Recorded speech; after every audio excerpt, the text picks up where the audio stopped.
अमित शहांच्या मुंबई दौऱ्यापासून अजित पवार 4 हात लांब, तर अजित पवार भाजपपासून दूर गेल्याच्या चर्चांना जोर. अजितदादा आजारी असल्याचा भाजप नेत्यांचा दावा. मुंबईच्या नामांतर आंदोलनात सहभागी असल्याचा अमित शहांचा दावा. शहांच्या दाव्याचा संजय राऊतांकडून खरपूस समाचार. शहांच्या दाव्यावर संशोधन व्हावं, आव्हाडांचा टोला. राज्यपालांच्या दौऱ्याची आयत्यावेळी माहिती दिल्याचा छगन भुजबळांचा आरोप. हयगय करणाऱ्या अधिकाऱ्यांवर कारवाईची भाजपची मागणी.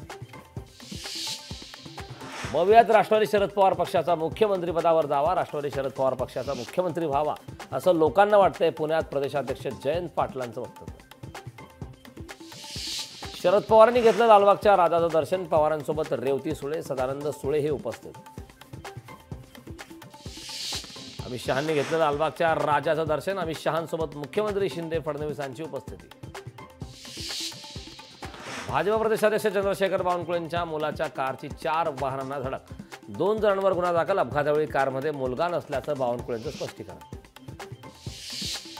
अपघात रात्री 12:30ला, FIR पहाटे 4:30ला. कारचे तपशील का वगळण्यात आले? नागपूर ऑडी अपघातावर सुषमा अंधारेंचं सवाल. खासदार सुप्रिया सुळेंचे उद्याचे सर्व कार्यक्रम रद्द. तब्येत बरी नसल्यानं विश्रांतीसाठी कार्यक्रम रद्द. सुप्रिया सुळेंची ट्विट करत माहिती.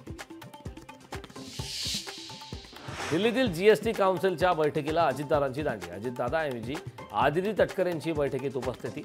अजित पवार यांच्या गैरहजेरीनं चर्चांना उधाण.